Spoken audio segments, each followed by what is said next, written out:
Welcome to episode number 3 of the J Bunny's Music Hub podcast. I'm your host, J Bunny.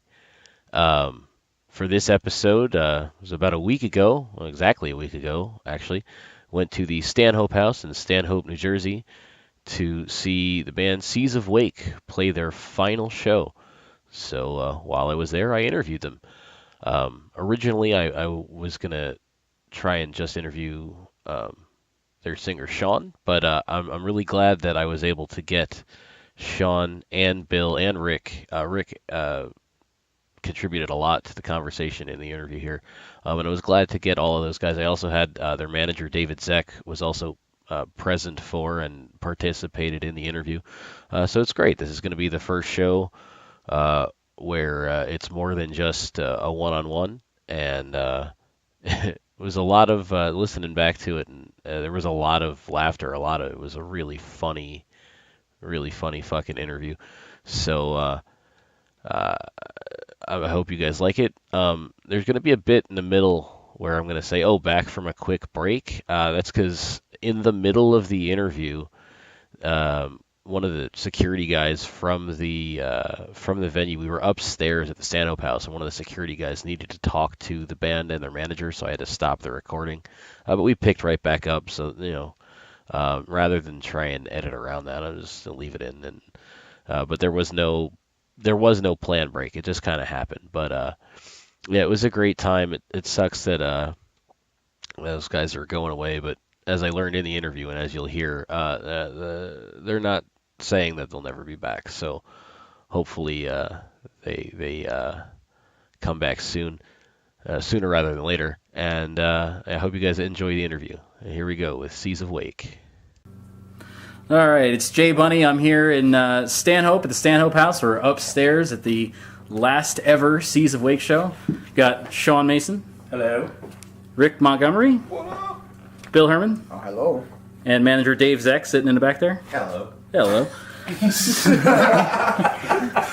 So, this is it, guys. Last show. As far as I can tell, Shaun and Bill, I don't know, Rick, have you been in the band since the beginning? Or? Yeah. All right, so you guys have all been in the band since the beginning. So how did the original lineup of the band meet and get together and decide, let's be a band? That would be these two. All right, so the band started in high school. This is Rick talking, and I met our original guitarist Mike in lunch class. He had a Slipknot shirt on. I had some other metal band shirt on. We became friends. He played guitar. We started jamming. Sounded like shit, and then eventually found our first bassist, Kyle, and then Bill joined because he found a flyer in a Hot Topic we posted looking for a guitarist about 8 months after we actually posted that flyer. And then we started actually sounding a little bit better and making cohesive music. And then we didn't have a vocalist. We managed to steal Shaun away from A cover band. Because we were tracking with Kevin Carafa. He's an old buddy of ours. And that's kind of how the band formed in a nutshell.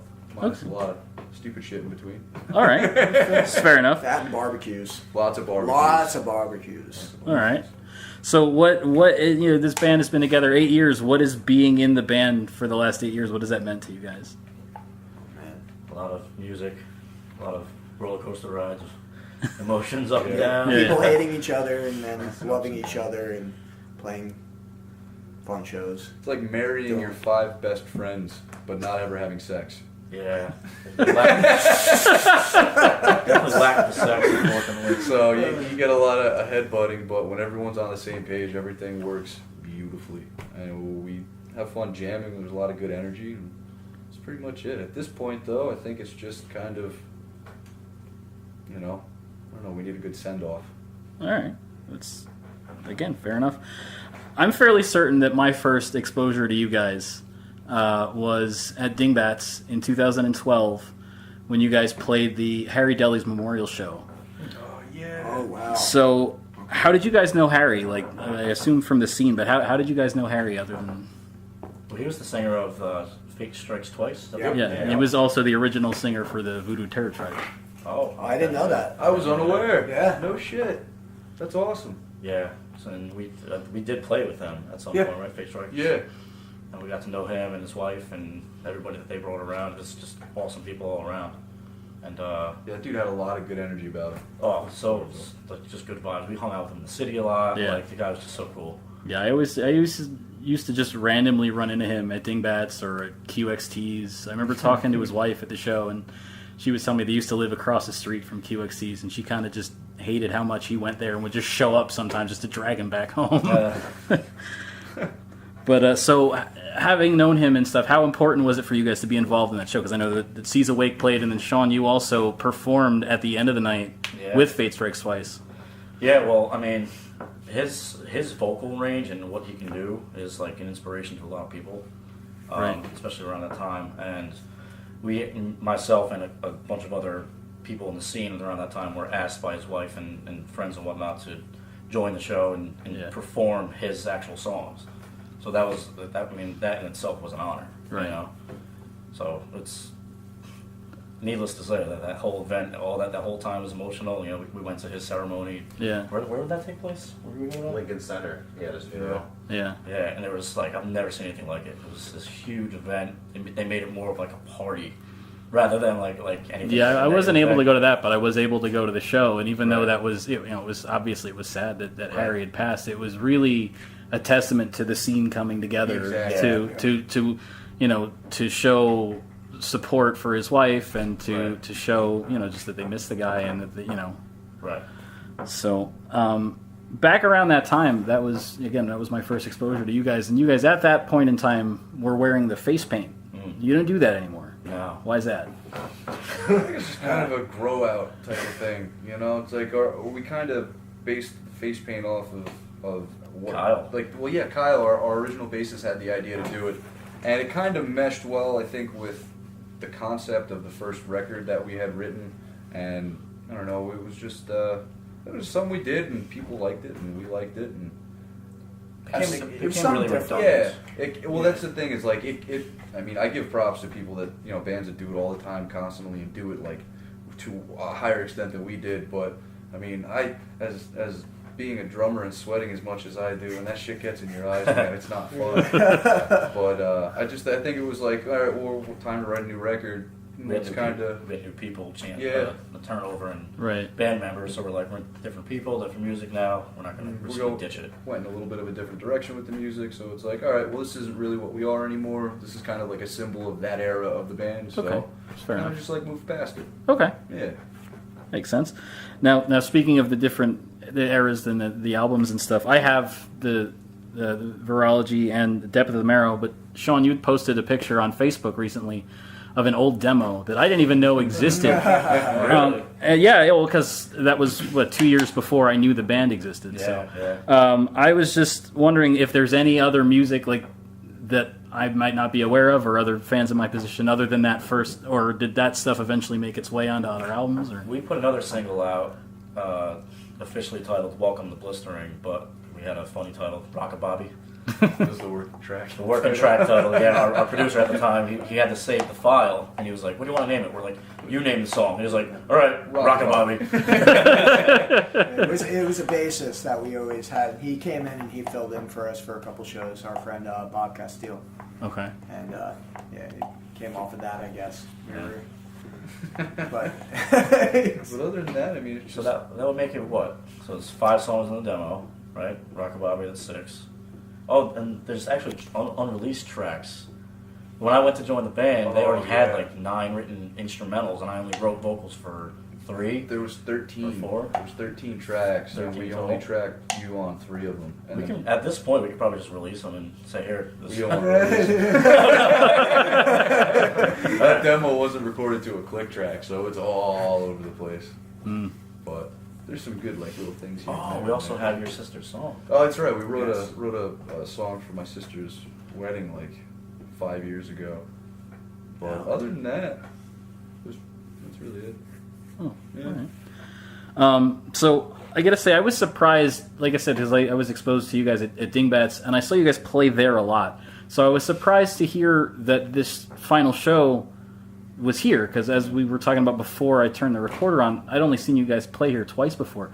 Was it always the plan to have this show here, or was there brainstorming that it might be somewhere else, or was this always the plan? We've considered doing like a 2-night thing, doing maybe the city as well as here, but we want to make sure that it's local enough to where our best friends and local supporters can come out and enjoy it. Okay. Yeah, And this is like most close to home. Gotcha. Yeah, because you guys are out of Sussex County, right? Yeah, Right. Yeah, well, lots of cows up there. Unfortunately, they're not coming to the show This tonight. is like. Well, yeah, this is definitely the closest to like hometown, people. The people that have been there since like the inception of the band. So it would be nice to make it easier for them to, not have to travel as much. And, Right. Because I mean, it's not a long trek from like the parts of Sussex County we're from to Dingbats. It's like 45 minutes to an hour, but this is like 15, 20 minutes. You know Right. what I mean? So it just kind of makes it a lot easier. Yeah, that makes sense. So you guys you've played both local shows, and then you've opened for national acts. What were some of the bands, both local and national, that you really like? Some of your favorites to play with? When we played All That Remains at Starland, that was probably the most high, opposed to like when we played Mayhem, the most like standout, where it was just like, wow, everything sounded great, the crowd was great, so much fun, A lot of energy. a lot of energy. Yeah. Mayhem Fest was sick because that like notched off a ton of bands that I'm a big fan of, like Whitechapel, Slipknot, Between the Buried and Me. Between the Buried and Me, all that was awesome. In terms of local, though, I think you'll agree. Local in New York City, there's this band called Fall to the Albatross. Oh man, I miss those guys so much. The Yes. freaking performance that those guys put on, especially the front man. And their bassist, man, Bassist. you knew that he was like attached to his instrument. Like when he was on stage, he never opened his eyes, and he was just like, what? It was awesome. It was awesome. Yeah. But what's funny is there's like a lot of bands that we used to play with locally that aren't really around anymore, that we kind of like started with, like our buddies in Sundown Conspiracy, like Bobby Castile. He's the guy that's filled in for us. Yep. And it's cool to see like newer bands, but I don't think we don't really like most of the bands we used to play with don't really play anymore. Yeah, in terms of like local acts, we seem to be like really elders. Right. This Curse, they're a bunch of awesome dudes. Yeah, those guys are cool. Used to be Blessing of This Curse. Love those guys. You're right, though. There are bands that stand out Yeah. to others compared to others. So. I know that, at least I think I know, having had some conversations with Dave, you guys were at least close with the dudes in Malvador. Yes. Yeah. Yeah, man. They're all from the same area. Yeah. Yeah, Joey will be here tonight. Oh, nice, Yeah. nice. Grew up, Yeah, went I to love high that school guy. with that guy. Okay. And it's just, seeing his musical projects, the things that he's done. He's a genius, It's been man. awesome. The thing he's played bass, and then he's what was it? I'll give you a shorter list. It's all the instruments he can't play. Yeah. He's super talented, man. Yeah. Especially with that accordion. Is that what you're about? Well, no. I'm talking about the when he was using the saw. And he was making like sounds with the saw. Oh. So he'd like bend the saw, and then he would like I don't know. I guess use like a bow. Yeah, from like a violin. On a violin for the saw. It was crazy. He learned violin in like 3 weeks or something like that. Like he just went out and bought a violin and picked it up in 3 weeks. Joey Sabina is not human. See, I knew those dudes because I've been following their singer Chris Sella from the time he was in the band Fuckface. Because they used to play a lot of shows with another band I was close friends with called Sufferance, and they used to play shows together. My friend Craig always used to get mad because he's like, "Don't put Fuckface's name on the flyer, because then the flyer will get ripped down just because it says Fuckface." Political correctness. We can start blaming them. Like we're breaking up because like they broke up and they had nobody to play with anymore. That's a good reason. Oh man. With that We one. were a little heartbroken over that. Absolutely. You're right. Yeah, I mean, I saw you guys at that show. I bought the Depth of the Marrow and your other CD out of your trunk of your car after that show. I think you and I talked for like an hour and a half. Yeah. It's so fun. So, Bill, you had mentioned Mayhem, and Rick, I think you mentioned it too, and that actually brings me to my next question. I had no idea that you guys had played Mayhem. What 2012 was what the Facebook page said. Mm-hmm. What stop did you guys play, and how did that happen? It was the Susquehanna Bank Center in Camden. Oh yeah. And we got that off of a Battle of the Bands, wasn't it? Yeah, I mean, Croc Starland. Yeah, Croc there was a Starland. Starland. No, we did that Starland. Yeah, Croc Starland. was Croc Rock Rock. Yeah, that was for Summer Slaughter. Yeah. Yeah. But yeah, we got that off of a Battle of the Bands at Starland, and then we played, and it was awesome because it's like all those bands are like they're the ones that I listen to. You know, these guys listen to, and we got like a decent slot. What year was that? 2012. We played at 2012, 6 o'clock. We were the last band to play before the main stage Yeah, opened. we Yeah. played Oh, at wow. 6 o'clock, right after Upon a Burning Body. Yeah, it was awesome. It was really, and Thanatonic Desire was there too. But yeah, I was gonna say.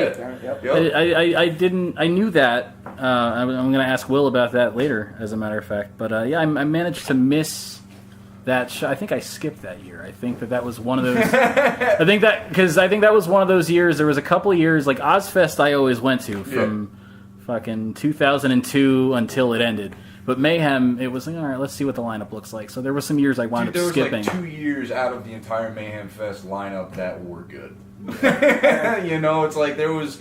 I mean, I wouldn't say that. That was kind of rough. But there was like, I don't know. The lineup wasn't as strong as like the year prior. You know what I mean? Like there was a few of them where, you know, you look at it and you're like, I didn't really see any lineups after 2012 that I really felt compelled to see. To I was going to skip the last one, and then they sent me for they did a survey when they announced the lineup. Like, hey, you know, take the survey, tell us what you think. And I sent. So the lineup came out, and I thought it was awful for the last year they did it. So I told them on their survey, like, your lineup sucks, and I'm not going to go, and you better do better next year. And then I get an email from them like, oh, congratulations, you won free tickets.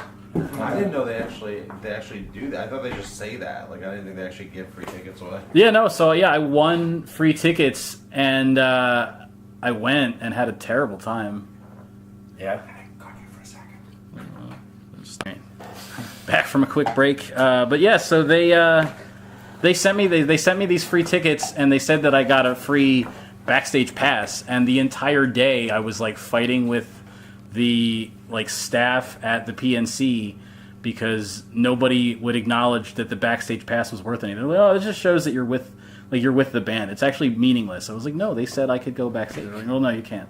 Like nobody knew what the fuck was going on, and I sent them an angry email after that, and That's what Dave does. and then like as soon as the tour was over, like they had announced that it was just done. So my email didn't fucking. You probably broke up Mayhem. You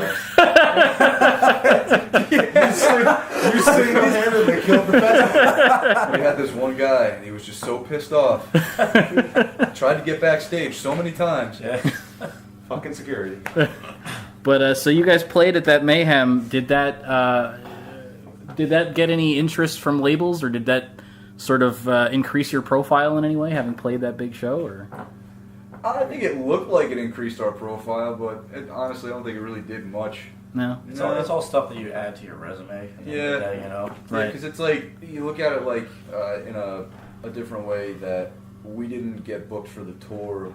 Like we want a spot as like a local act. You know Right. what I mean? Yeah. Like it was awesome. Like you know, we had a bunch of people come up to us after we played. That you know, oh, you guys are cool. Like, that's awesome. But as far as bringing us up to any different level, I don't really think it did much. No. You know, if they had been like, oh, you can play on the rest of the tour, Then, Right. then it probably would have done something. You know what I mean? If we had more than one date, but Right. it was just kind of a one-off, and it was awesome. Don't get me wrong; it's like the highlight of Now, did they give you most guys an shows. opportunity to sell merch or anything? Or? Yeah, we could sell merch. They gave us pit tickets and all that shit. So we partied with the bands afterwards in the parking lot. So That's it was awesome. cool, man. Yeah. I was actually the drummer from Upon a Burning Body was warming up, and I was talking to him, and he was actually a really nice dude. And he's like, yeah, if you guys are around, like after the show's over, come around to the back where all the buses are. And they had themed parties every night, and that theme happened to be Juggalo, so everyone was wearing face paint. But it was cool. We were hanging with them, the dudes in Betraying the Martyrs, and it was awesome. You felt like a rock star, you know. But it was cool, and it was cool to like meet people from these bands, and they're just normal people. Yeah. You know? That's it. That's been my experience as just being around, you know, Yeah. and you get to know people, and They're it's just like, oh, normal they're just people. with abnormal skills. Yeah. You know. So as we said at the beginning, this is it. So after today, or is any of your merch and music, is it still going to be available online, or is this it? Our hope tonight is to have a blowout sale. I don't know. Slashing price. $1 for everything. No, I mean, the hope is to get rid of all of our stuff, Right. And if we don't get rid of it, we'll probably donate to charity. That's it. But nothing will be online. Like I noticed. Set on fire. The iTunes, like everything's off iTunes. Right. Yeah, I noticed that I was trying to find this stuff on Amazon and couldn't find it this afternoon. We're trying to make sure nobody knew that we were ever existed. You know? When you kill a band, you got to do it. We're doing it right. There's going to be a human sacrifice tonight on stage, so make sure you get the audio of that because I'm sure it'll be interesting. We are. We're sacrificing our third bassist tonight. Yeah, nice. He doesn't know it yet, but don't tell him. It's gonna happen. Okay. I don't even know if we answered the question. I think you did. So just on the topic of merch and stuff, I wanted to know, because I asked everybody some variation of this question on the show. Where do you guys fall on the belief of the general population that it's all right to just download music and stream, and that all of the money, the bands we don't have to buy the music because all their money comes from shows? Like a lot of the response I've gotten from other artists is that's bullshit, But I was wondering what you guys thought. I mean, I think streaming's doing even more damage to the music industry than it really needs right now. I mean, the music industry is I feel like it's kind of slowly tapering off because everything is online, everything's streaming. The amount of streams you need to actually make any kind of money back is obscene.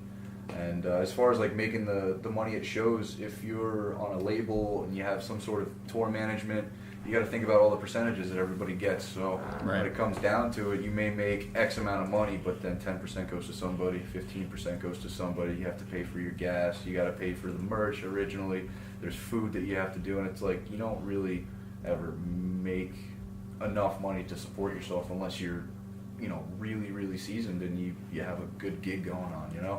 It doesn't seem to add up, as much as people would think. Just because you're going on a tour 9 times out of 10, you're not really coming out on top at all. If anything, you're going back to pay some bills. Right. So I think streaming is horrible, but it is what it is. It's technology, and it's what everyone wants to do. People are lazy. The only positive thing it would do is get you out there a little bit, promote. Someone hears you on a stream and they share it with their friends. Cool, they hear you. Maybe they'll buy some stuff from you, whatever. Yeah, that's the flip side of it. Right. The internet does some great things, but it also taketh away. Right. Well, I mean, that's sort of the goal of when I started J Bunny's Music Hub years ago, is to just share like a YouTube link and give a bio about it. And I did one on you guys a few years ago. And that's just to get the word out there and to get people to, and that's why I always give the Amazon links. It was funny. I was looking at the original feature I had written on you guys, and I couldn't find an Amazon link at the time. And Shaun actually commented on the post. Here it is. That's how I knew that it wasn't there anymore, because I clicked on that and it gave me some fucking weird error screen with a puppy. Yeah, certain browsers do that now. It wasn't even a browser. It was an Amazon page with a dog on it. And it said, really? "Sorry, we can't find what you're looking for." I was baiting. It probably just means we didn't pay our fees. Oh man, I've gotten like a sad dinosaur on the Google browser before. I've seen that. Yeah. Load. Yeah. So normally, because I've come to the end of what I've written, normally I'd ask what's next, but you guys are done. So I mean individually there's next, but for Seas of Wake there kind of is no next. That's really it, man. This is. Well, we're all still pretty tight as friends, and we have a rental space that we told the owner of the space that we plan to continue to go there and play and practice. So we don't really know what we're going to do as individuals going forward, but we're still going to hang out, drink, play some music. Like you never know what's going to come from it, So there will absolutely be music in the future, what it's called or what it's under. Nobody really knows. We're just trying to make sure that this is put to bed, so that way there's no. I don't know. It's at the time where it's got to be done. But we'll continue making music. We're always going to hang out. These guys are like the only friends I have. So. What do you think about future music, Bill? Oh, when it comes to, I mean, I'm gonna be tracking by myself. I'm gonna be doing different things, and I know that I'm probably gonna be passing it off to these guys and see where it goes. Okay. That's pretty much it. I have other, plans for the future and stuff that I need to do for myself. But music has just been something that, I've been a part of for so many years. Right. Where I can't give it up. And we'll see what the future holds. I mean, I feel like I have a better understanding on, different ways to write. Mm-hmm. It's probably not going to be as progressive as maybe C's was, Right. but I think it's still going to be something interesting and something worth people to listen to and something for people to check out. But we'll see. Like I said, it's only time will tell, and we'll see where time takes us in a couple, months, year from now. Bill's gonna become a DJ. I'm probably gonna become a DJ. Hopefully I'm not dead. Yeah, hopefully Dave doesn't die. DJ Billy Hermann. Nothing's happening. Well, Bill and Shaun, I've got you both as Facebook friends already, so I'm sure I can keep up with what you're doing there. Rick, I'll have to find you Friend me, on bro. Facebook. I need more friends. And Dave, I've got you too. I can follow whatever you're doing going forward. And You're bound to find Dave's- something. Dave's got his foot in the I door saw doing that, yeah. photographs. Doing Yeah. photographs. Even like photographs. Hanging out with Dave's, all the rock Dave's stars. literally on his phone during this interview. Like he's always talking to somebody. I was. He's networking, bro. At a show, I have to make sure everything's good at the door. I'm being responsible. Yeah, you're looking at like cat videos. Porn. Cat porn. Cat porn. When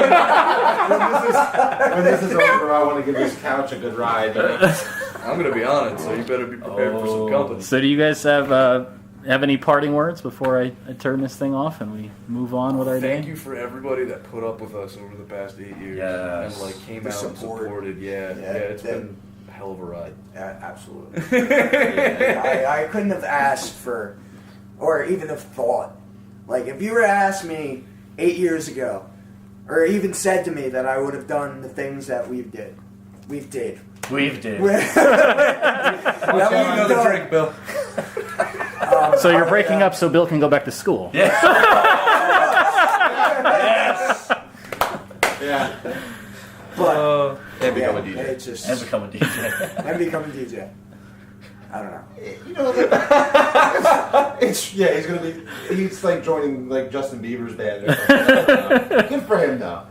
Good for him. I don't know about you guys, but I don't really like. It's not really a breakup. I don't want to call it a breakup because it's like. That's why I call it a farewell. Yeah, It's like breaking farewell. a- breaking It'd be like up- farewell for now. You know? Okay. Yeah, breaking up kind of sounds like things went bad. So you're sort of playing the never say never card. Pretty much, yeah. Who knows? Maybe like sometime in the Bieber future there quote? might be like No, I don't think so. I don't follow I him. thought that was his documentary. I don't know why I know I that. think it's just the first time where like these guys can do what they want to do with, and there's no pressure. Right. There's no time limit. There's no pressure. It just gives everyone an opportunity to kind of explore what they want to do, and if something happens out of it, something happens out of it. Basically, we're all a bunch of bitches. Yeah. When it comes down to it. I mean, Rick's gonna get married soon. He's gonna have a kid. Yeah. I want And two kids. cats. He doesn't know it I yet, want but two he's kids. gonna. He's got two. I have 2 kids. I might suggest that you might want to rethink Just that. stick with it. just have the one. Just feel it out for a little bit. see Replace how the it kid works. with a cat. We got to go through this because Dave's theories on where we're going to be in the next few Yeah. years is always awesome. So All right, so Dave, take it away. All right, so what I've thought a lot about this. I put, 8 years together, you kind of know what everyone's gonna do. Yeah. So my theory is Rick is gonna settle down and get married, and have a bunch of kids and cats. Maybe even a cat farm. I have one cat, dude. But you're gonna get more because you love cats now. I love animals. Me and Shaun were talking the other day, and we were like, 'cause you grew up with you've been dogs. a dog guy all your life, and then like you and Nicole were like super happy, and you get a cat. And it's like, Dude, I live right on Route 80. it's If I get a perfect. dog, I it's gonna agree. get out, it's gonna get But hit, the I'm point gonna is, feel bad he's gonna about be it. happy with cats. It's still I like cats too. I'm a cat man. I know, you're a creepy fuck. Cat. Shaun is now famous, so he's too good for any of us because he's got Snapchat. Yeah, Snapchat has literally changed his life. exploded his life. Yeah, I'm a fucking millionaire now. Yeah, that's actually why the band's breaking up because I'm just. Yeah, He's a Snapchat. Sean's the turtle guy. He's on doing Snapchat. Bill is the guy in 5 years from now when the band decides to get back together. He's gonna be like 40, dating like a 24-year-old like Victoria's Secret supermodel. That's gonna happen. All right. Yeah. That's where his standards lie. So that's only where he'll accept it. And what's Nick doing? What did you say Nick was doing? I don't Oh, follow he's running Oh, for Nick, president. yeah, Nick's gonna Nick's be gonna running be for president president. or senator. Oh, yeah. I think you have to start as senator. Yeah, remind me not to vote for him. No, don't vote for Nick. He talks a lot. You'll never have anything legalized. God. Anything. Well, I mean, I don't Well, know. I mean that you might have to. I feel like in 8 years, you're probably going to go on some sort of mass shooting. I might not be alive. I'm going to be honest with you. I might not be alive in 8 years. It could happen. So if I die in the next 8 years, you need to replay this. Okay. All right. Because I predicted my own death. At the funeral, yeah. Let's not forget Mike. Mike is Mike he's got will his role continue- deal with Calvin Klein. Yeah, he's totally a supermodel. So He's that. Oh, and he's going to become a gigolo. And a gigolo and hobo. yeah, but like one of those guys you take to dinner and treat nice, not one of the guys you bring to the bathroom. Yeah. Alex is a computer hacker for the FBI. Yeah, absolutely. Dude, you changed that up from the mime. Oh, or yeah. well, what was going to happen is he's going to pull a Snowden, get kicked out of and then he's going to turn into a mime to be in cover. That's gonna be his cover up. That's gonna be his cover. Because He's like a just the mime. I'm white like- makeup is gonna do And the it's porn either picture. going to be, I called it, it's going to be either Asbury Park or Coney Island. I'd say Coney Island because Coney Asbury's Island. too close.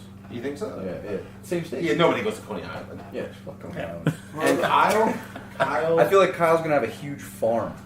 Yeah. He's gonna grow lots of lemon trees. And he's I don't gonna know. have he's gonna have a couple tractors. And if you notice on the flyer, I know he's in he's his digging overalls. the graves. Well, he's in a grave because he's the digger of. Yeah, he's digging and he's got his overalls on. He's making us beautiful trees. He'll have like 100 acres of property and like all the lemon trees in the world. Why lemon? Literally all of them. Why lemon? Why not? I thought apple. I like citruses more, so Okay. I'm gonna say lemon. Oh, and one more thing. Rick's gonna build the first Tesla model vape mod. You're a fucking idiot. You know that? Oh man, and I feel like Anthony's gonna move to Europe. He's going to Greece. Oh, or Sweden. I could see him moving to Sweden. He looks kind of Swedish.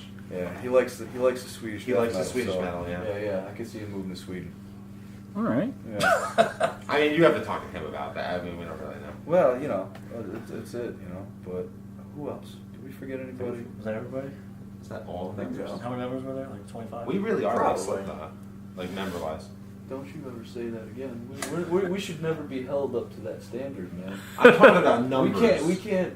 Yeah, maybe in numbers, No, definitely not in town. but we're fucking. But you guys never had 8 people at the same time, though, right? No. No, No. well, I mean, Or 9. There might be something. That's it. Five Oh. people's too many. You're one too many. I know.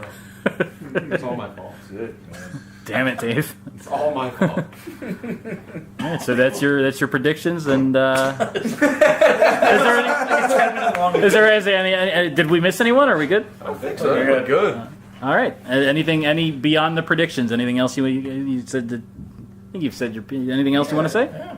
How about we thank you Yeah, for thank being you. a big Thanks fan for over the having years. us. Oh, no problem. And wanting to talk to us. Yeah, Yes. and tolerating talking to us for more than 10 minutes. Why people don't like talking to you? Oh, I mean, Usually not. we kind of suck, so Yeah, people don't like us. it's This just got. Really depressing. That was really depressing. Hey, Kyle.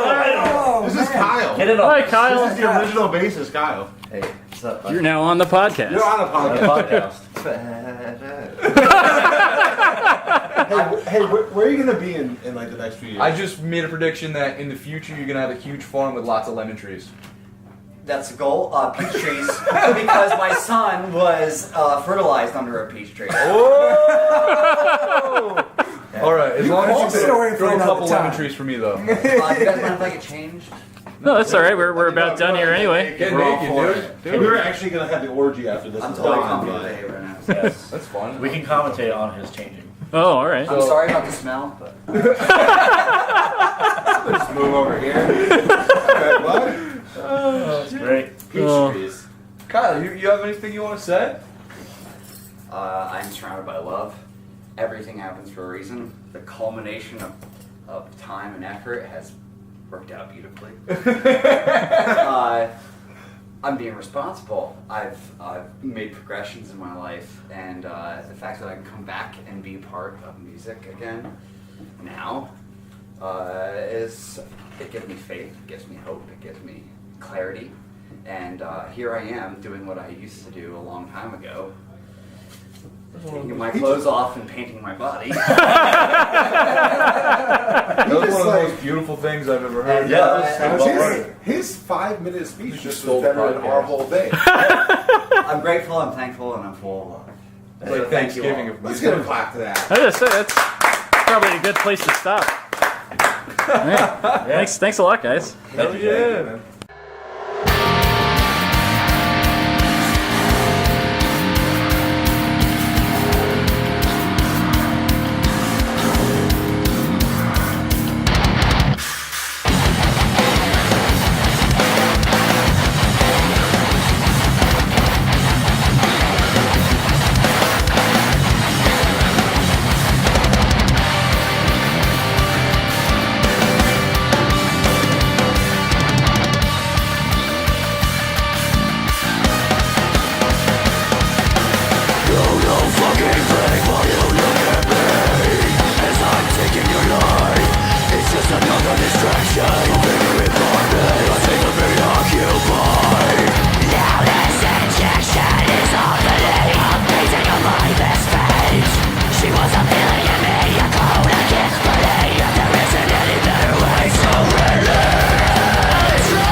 With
And that was Seas of Wake with the song Continuance, The End Of, from their album Virology. I really want to thank those guys for being on the show. And original bassist Kyle Sliker showed up at the tail end. He came up to, we were up in the green room, like I said before, in the Stanhope House, so he came up to get changed.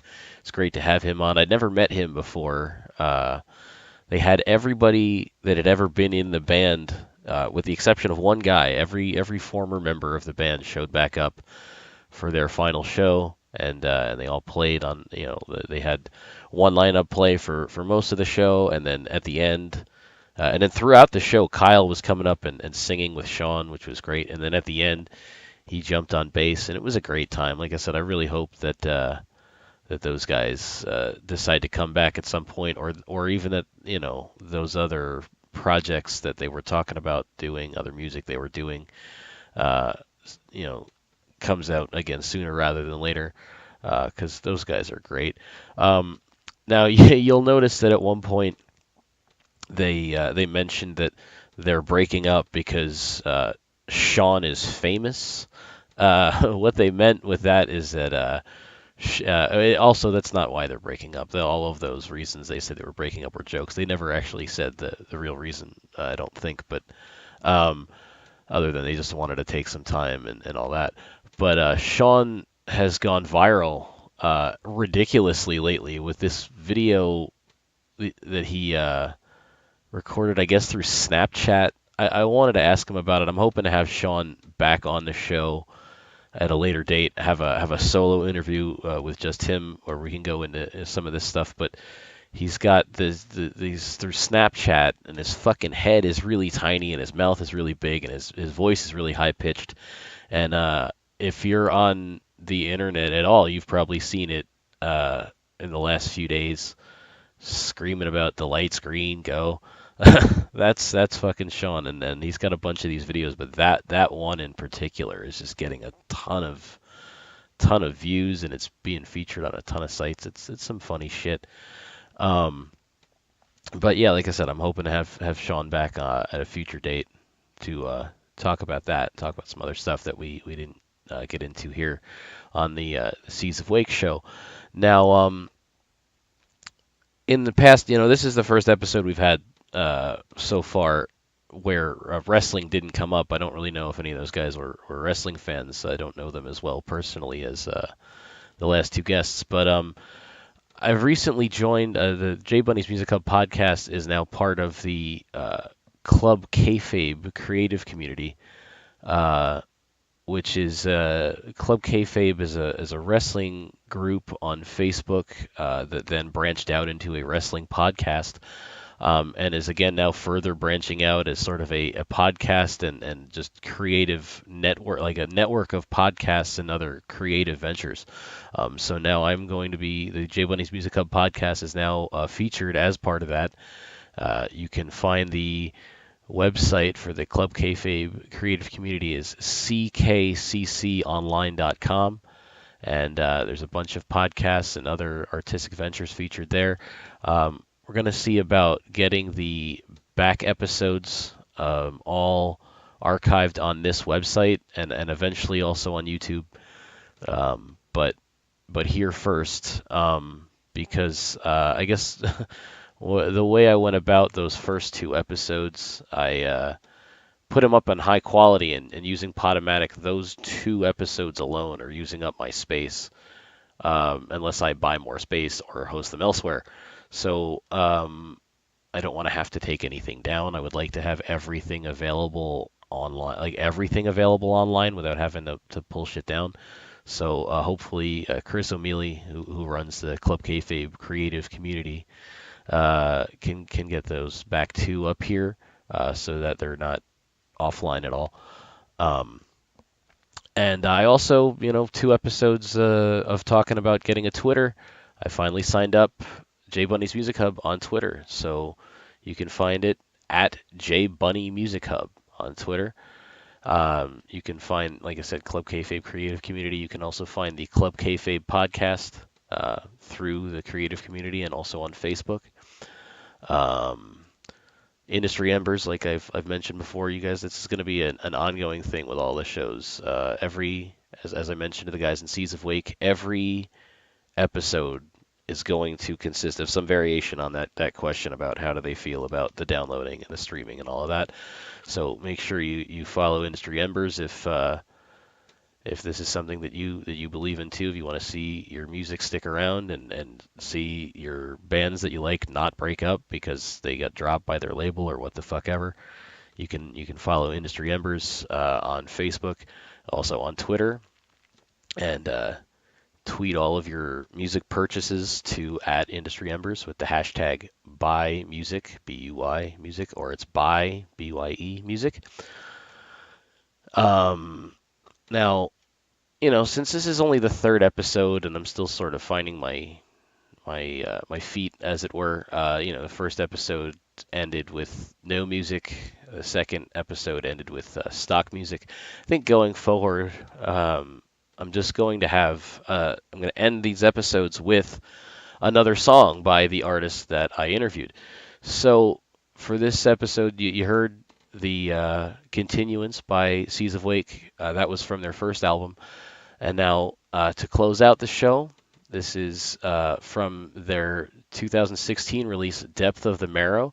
It's the opening track from the album and the first single that the band released. This is Loners. Till next time, guys.